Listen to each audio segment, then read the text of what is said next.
Hi, this is CA Kunal Benia, your accounts mentor. Welcome back to my channel Kunal's Com Squad. जैसा कि अपने लोग पिछले class में स्टार्ट किए थे फंडामेंटल्स ऑफ अकाउंटिंग, जिसको अपने लोगों ने दो पार्ट्स में डिवाइड किया था। पहला था सर्टेन टर्मिनोलॉजीज, जिसमें अपने लोगों ने क्या क्या सीखा था, accounts, accounting, accountant, books of account and accountancy का मतलब, और गुड्स एंड सर्विसेज का भी। इसके बाद जो सेकेंड पार्ट है ये था 6 एलिमेंट्स ऑफ अकाउंट्स। ये 6 एलिमेंट्स और कुछ नहीं बल्कि ये 6 पिलर्स ऑफ अकाउंटेंसी होते हैं। अब ये 6 पिलर्स क्या होते हैं? 6 पिलर्स का मतलब एसेट्स, लाइबिलिटीज, रेवेन्यू, इनकम्स और गेन्स, एक्सपेंसेस और लॉसेस, कैपिटल एंड ड्राइंग्स। अगर अपने लोग इसको नहीं समझेंगे तो हम लोगों का आगे का अकाउंटेंसी समझना व्यर्थ है, यानी कि बेकार है, फिर उसको सिर्फ रटना ही पड़ेगा। इसलिए मैंने ये क्लासेस जो है एक बेसिक क्लासेस ली है जो कि रेलेवेंट सारे स्ट्रीम्स के लिए है, जैसे कि 11, 12, CA foundation, CMA foundation, BCom, whatever. आप जहाँ भी हैं, अगर आप ये लेक्चर देख रहे हैं तो आपको एक बेसिक अंडरस्टैंडिंग समझ में आती है कि अकाउंटेंसी जब अपने लोग आगे बढ़ते हैं लेके उसके पहले क्या क्या जानना ज़रूरी होता है।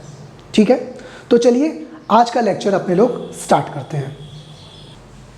Okay, so let's continue with the lecture. सबसे पहला एलिमेंट जो मैं लेने वाला हूं वो है एसेट्स। अब एक एसेट क्या होता है? एसेट वो कोई भी अकाउंटिंग आइटम होता है जो 3 कंडीशन को पूरा करता है।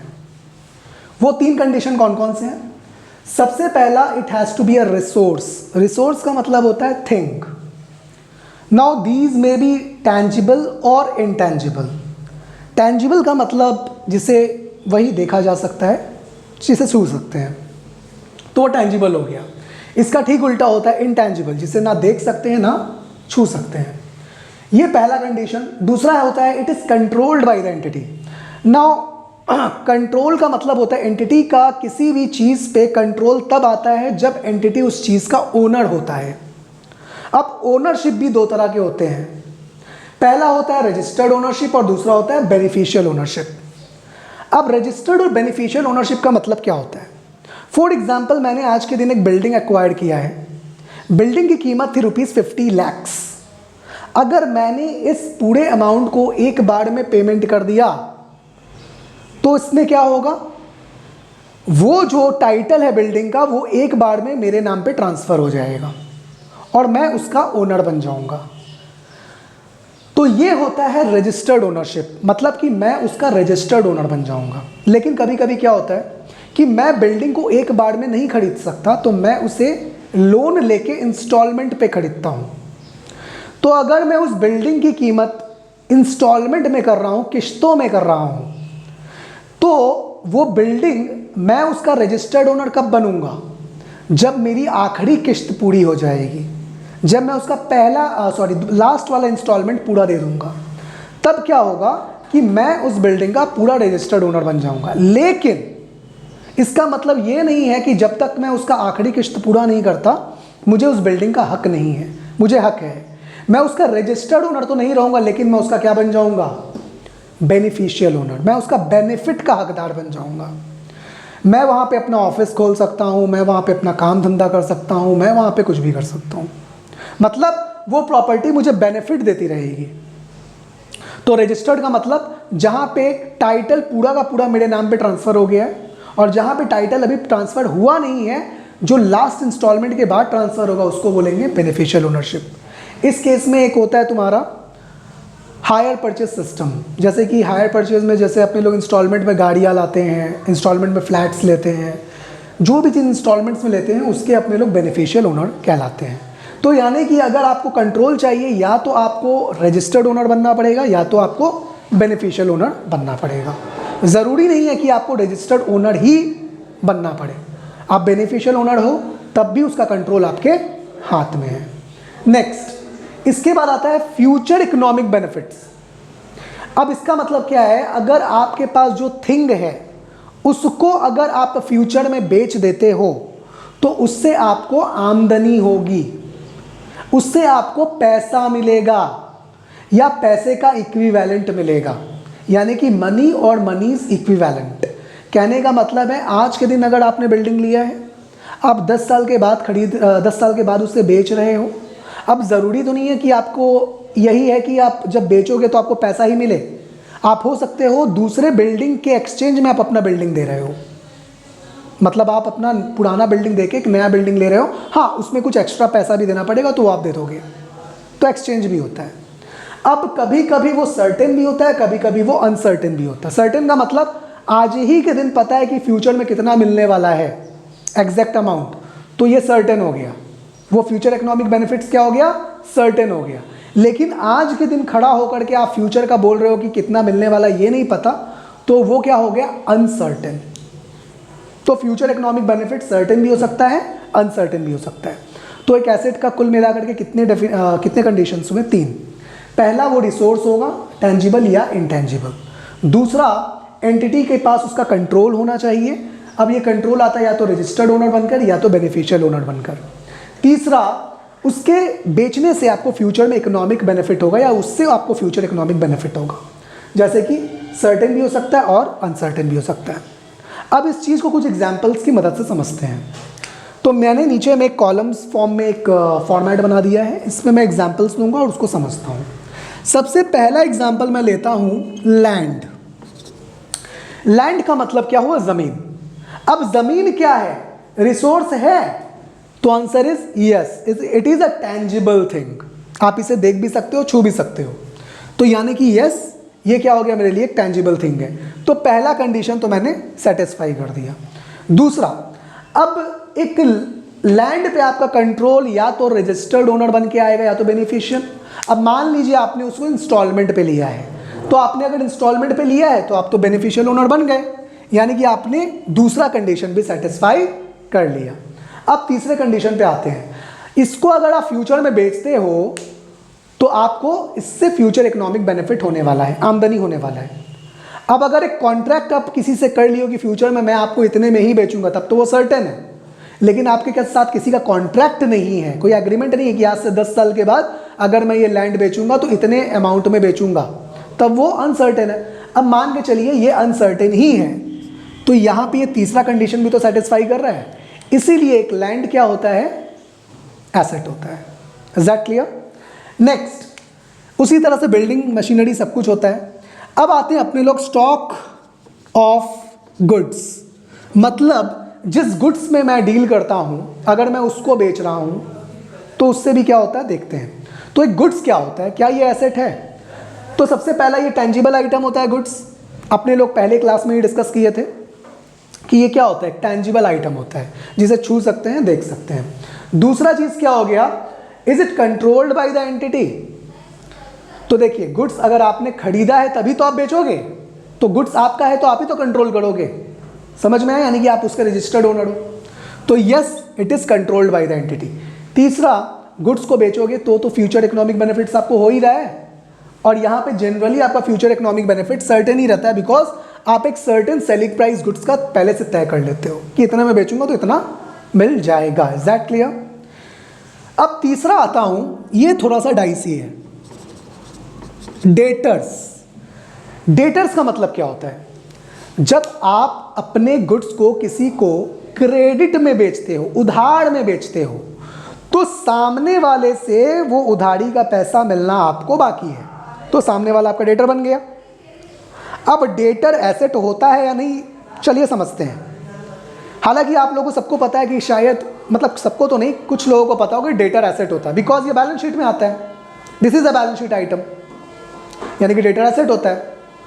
अब लेकिन ये एसेट होता क्यों है, आज ये समझते हैं। सबसे पहले बताइए, डेटर को क्या छू सकते हैं, देख सकते हैं? Answer is yes.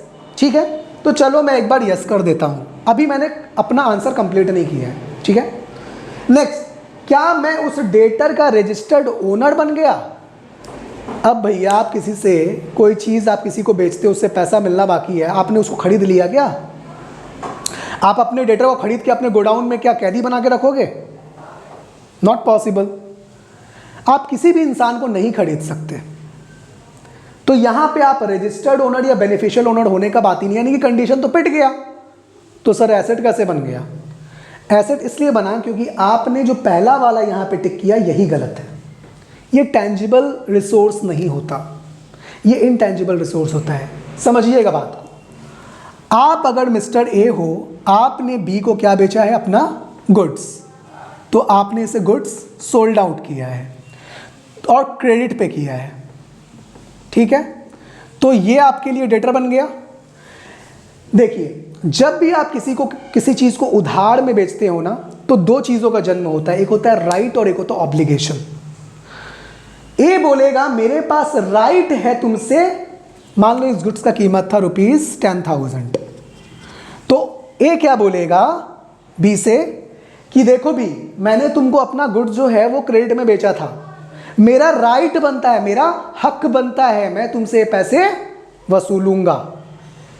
और बी के लिए क्या हो गया? वो बी के लिए वो ऑब्लिगेशन हो गया, दायित्व हो गया।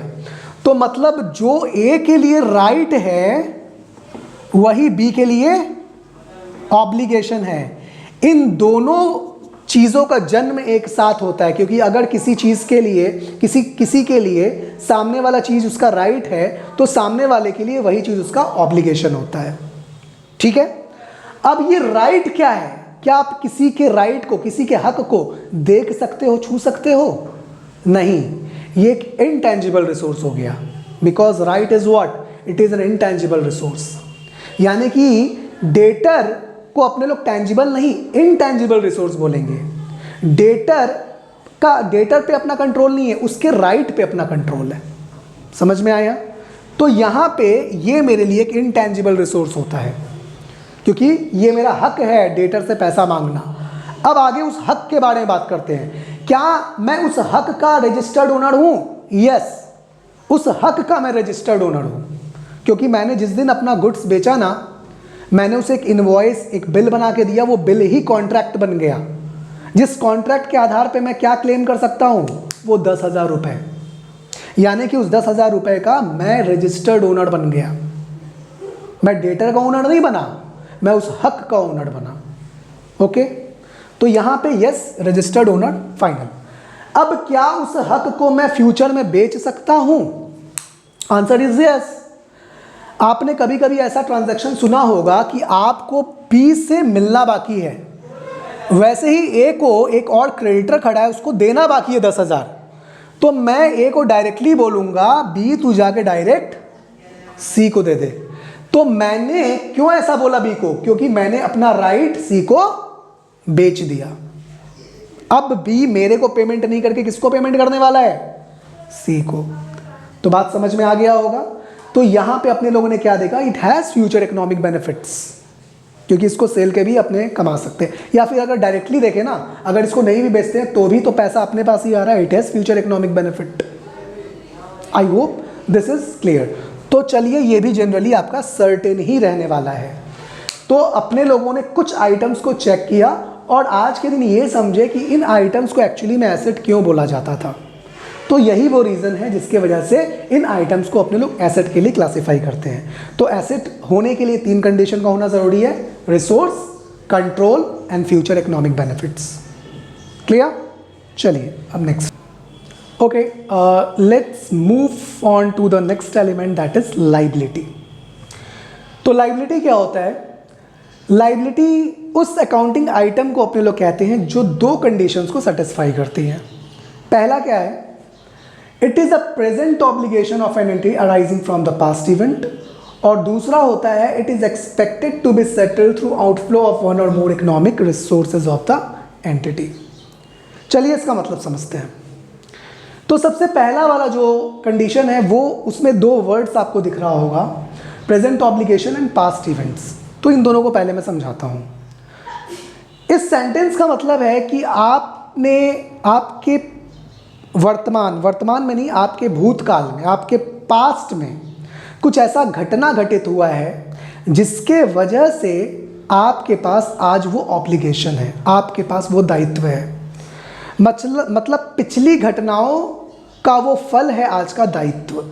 फॉर एग्जाम्पल, आपने मिस्टर ए से गुड्स खरीदा लेकिन उसे पैसे का पेमेंट नहीं किया। अब इस बात को 2 महीने हो गए, आज वो आपसे पैसा डिमांड कर रहा है। तो मिस्टर ए आपके लिए कौन है? क्रेडिटर। अब मिस्टर ए तो आपको गुड्स बेचा था, यानी कि उसके लिए मैं उसका डेटर, यानी कि उसका राइट है मुझसे पैसा लेना। इसका उल्टा मेरा ऑब्लिगेशन था उसे पैसा देना। तो ये इवेंट 2 महीने पहले हुआ था, जब मैं उसे गुड्स परचेज करके लाया था।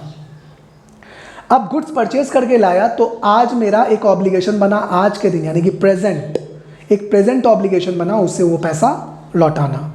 ठीक है, तो ये पहला स्टेटमेंट क्या बोल रहा है? It is a present obligation of an entity arising from the past event. यहां पे पास्ट इवेंट क्या हुआ? Purchase of goods. And present obligation क्या हुआ? वो गुड्स की जो कीमत थी, वो गुड्स का जो वैल्यू था, वही मेरा आज का ऑब्लिगेशन है। दूसरा पॉइंट क्या है? It is expected to be settle through outflow of one और more economic resources of the entity. अब इसको सेटल कैसे किया जाएगा? इसे पे ऑफ, इसका पेमेंट कैसे किया जाएगा? पैसे दे करके, या तो गुड्स दे करके, या फिर कोई किसी और तरह से, यानी कि या तो मनी या तो थिंग्स में इसका अपने लोग क्या करेंगे? पे ऑफ कर सकते हैं। तो यहाँ पे क्या लिखा हुआ? एक्सपेक्टेड टू बी सेटल्ड, मतलब मैं एक्सपेक्ट करता हूँ कि ये मैं फ्यूचर में कैसे सेटल करूँगा?